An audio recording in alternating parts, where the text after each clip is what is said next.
With Christmas just around the corner, I thought it was about time that I talked to you about all the holiday and wintry themed dark fiction I've been reading recently. I got some great hits and some misses, everything in between. All that being said, let's get started. First off, we have The Jigsaw Murders by Alexandra, and this is a story that follows an older woman who is a brilliant jigsaw puzzleist, if that is an official word for it. And she's also someone who's quite skeptical of the holidays. She hasn't really gotten into the holiday Christmas spirit and very much stays by herself. She is a loner. And one day when she is at home doing puzzles, she receives this gift, and when she puts these pieces together that arrive in the mail, it appears to be some sort of crime scene. So naturally she contacts her nephew, who is involved in the FBI, and together they start to investigate what is happening. Now this is one that I didn't necessarily think I was going to like that much because of the fact that it is presented as somewhat of a cozy mystery setup. So you have someone who's into jigsaws, it also happens to solve crimes, and it just sounds really similar to all of those knitting mystery books that are out there, which admittedly I have not read, so maybe I'm judging those wrong. But this is one that really snuck up on me.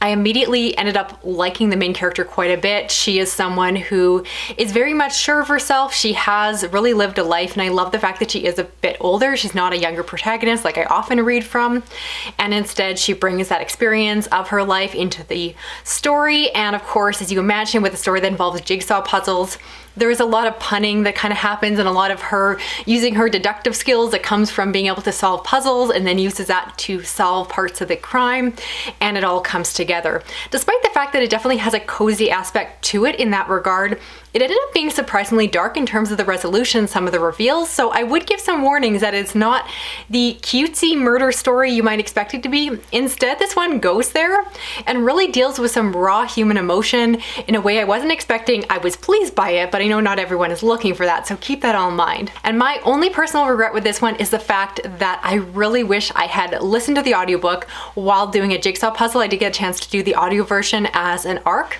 However, I was just doing it while painting doors, and it would have been so perfect to be doing a jigsaw puzzle while listening to this book. So if you have a chance to combine those two activities together, chef's kiss, this would be a perfect last minute Christmas read. Next up, we have Cold Snap by Lindsay Ryan, and this is a short horror novella that follows a woman who goes to escape the grief that she's experiencing with her son. So her and her teenage son and their cat go to this cabin 2 weeks prior, and this is all the synopsis. Her husband died while putting up Christmas lights, and so naturally she has a lot of guilt and feelings around that and isn't feeling particularly warm about the holidays.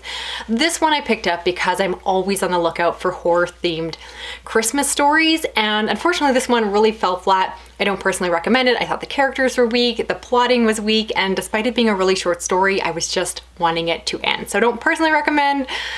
I wish it was better than it was. Next is A Christmas Ghost Story by Kim Newman. This is another horror novella. This one follows a woman who on December 1st starts to receive cards in the mail, essentially acting almost like an advent calendar, and these strange cards keep coming. And of course, there is more to the story that transpires. This is one that, again, I was very much intrigued by the premise. As soon as you say Christmas horror story, I am sold. I have to check it out for myself.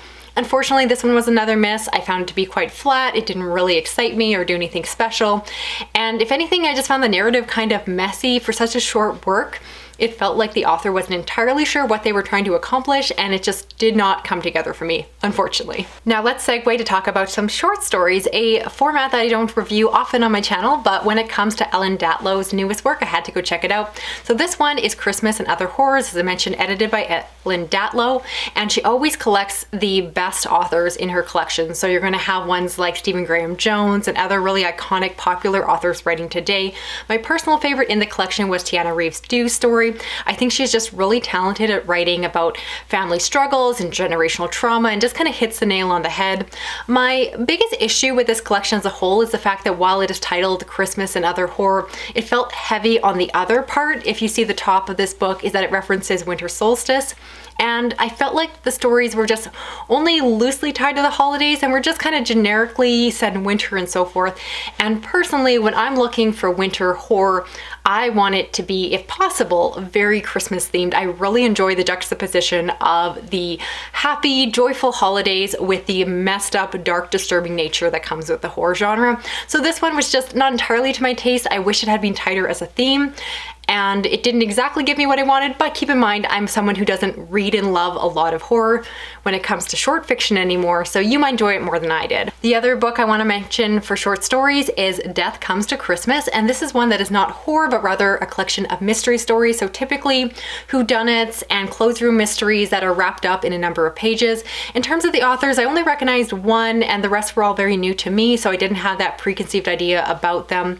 And honestly, these fell quite flat for me. I think it is hard sometimes to find a way to do something creative in a short number of pages, and these ones just felt a little bit generic. My favorite of the collection is one involving this family member who was found dead on Christmas morning. They're not a particularly liked family member, so there's kind of the question of who did it because maybe everyone wanted to do it. So I thought that was the most fun, but even that one, it had an ending I didn't love. It kind of lost the punch and leaned a little bit too hard into the Christmas themes. But if you're looking for something that again is more heavily tied around Christmas, this collection, more than the last one I mentioned, is more specifically hitting the nail on the head and giving you those holiday feels. So I like that aspect. I just didn't like the mysteries, which is arguably the reason I should be reading this book. Next up, you have You Better Watch Out by James Murray and Darren Wearmouth. This is a story that follows a group of individuals who wake up 48 hours before Christmas in this abandoned area. They don't know why they're there. They're not sure what happened. They believe they were all attacked and for one reason or another taken here. Slowly it's begun to reveal that all of them have secrets or things they're holding back and reasons potentially why they might have been selected, and that is all something that comes out along the way. I won't give that away. Instead, just letting you know that this is a thrillery, action-packed story where you're going to worry and wonder who's going to survive and how is it all going to play out. It was somewhat predictable, but at the same time, I think it really ticked the boxes. If you know that premise, you're generally going to get the story you would expect from what I've just said, and overall, it was just an enjoyable, fast read, and so if you're looking for that, I do recommend it. It didn't feel overly Christmassy, so you certainly could read it afterwards, other than the mentions of Christmas and of course the title of the book. Easily you could read it in January and not miss out on anything. Next we have The Frozen River by Ariel Lawson. This is a historical fiction book that definitely has crossover with dark fiction. In it we follow a midwife, this woman who assists other women with their childbirth. However, at the beginning of the story there is a man found in this icy river water. He's found dead, and so she is one of the individuals who is tasked with trying to figure out how did he die and who did it. And so the story definitely has multiple layers. You have her trying to investigate and follow the legal justice system through as she is trying to defend certain individuals and find the right culprit. And then you also have her dealing with helping women give birth in a place and time, of course, where women had less rights and very much were always deferred to men who had certain feelings and opinions on their own personal health, and so that is all woven into the story. I will give a general content warning, which might seem a bit silly for those of you like myself that absolutely hate reading birthing scenes, because there are several within the book, which shouldn't be surprising given it's a midwife novel, but I really hate reading about birthing. I did it once, I didn't love it, I love the results, love my child, but the actual birth process is not something that I need to revisit, and so if you're like me, just know that going in. But I will say that the book was so good that I put up with scenes that were really hard for me to stomach because I found the rest of the story so intriguing.